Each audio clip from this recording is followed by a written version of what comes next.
Hello అందరికీ welcome back to my channel Vidya's Vantillu. ఈరోజు మనం ఇంట్లోనే పిజ్జా చేసుకోవడం ఎలాగో తెలుసుకోబోతున్నాం అండి.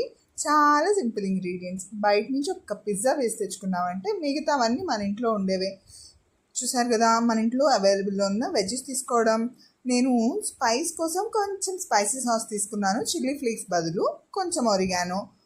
అండ్ పిజ్జా కోసం కావాల్సింది మెయిన్గా చీజే కదా, చీజ్ తీసుకున్నాను. ఫస్ట్ ప్యాన్కి బటర్ అప్లై చేశాను, అది వీడియో క్లిప్ మిస్ అయింది. దాన్ని కొంచెం బటర్ అప్లై చేసిన తర్వాత పిజ్జా బేస్ తీసుకుని కొంచెం టమాటో కెచప్ మైనీస్ యాడ్ చేసుకుని స్ప్రెడ్ చేసుకోవాలి. ఆ తర్వాత కొంచెం స్పైసీ సాస్ యాడ్ చేసుకోవాలి. మీ దగ్గర స్పైసీ సాస్ లేకపోతే చిల్లీ ఫ్లేక్స్ వాడుకోండి, నో ప్రాబ్లం. అది యాడ్ చేసుకున్న తర్వాత కొంచెం చీజ్ని యాడ్ చేసుకోండి. పైన మనకి నచ్చిన వెజ్జీస్ యాడ్ చేసుకోవడం, అంతే అండి, సింపుల్. సిమ్లో పెట్టి లిడ్ క్లోజ్ చేసి ఒక 7 to 8 minutes ఉంచితే చాలు సిమ్లో. మన పిజ్జా రెడీ. ఇదే పిజ్జా కోసం బయట మనం వేలు వందలు తగిలేస్తున్నాం. హ్యాపీగా ఇంట్లో చేసుకుంటే మనకి సెల్ఫ్ సాటిస్ఫాక్షన్ ఉంటుంది, పిల్లలకి చాలా నచ్చుతుంది అనమాట.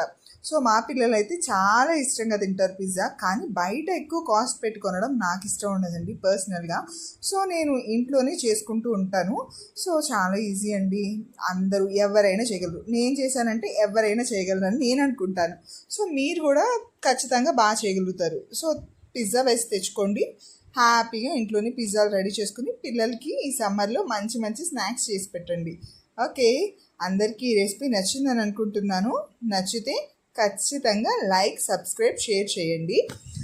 పిజ్జాని మనం బేక్ చేసుకుంటే ఓవెన్లో కూడా చేసుకోవచ్చు.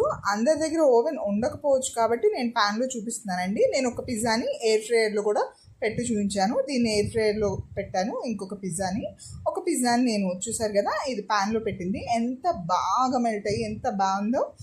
మా పిల్లలు అయితే చాలా ఎంజాయ్ చేశారండి, వాళ్ళకి చాలా నచ్చింది పిజ్జా. మీ పిల్లలకు కూడా నచ్చుతుంది, తప్పకుండా ట్రై చేయండి. Homemade pizza always the best. Bye bye.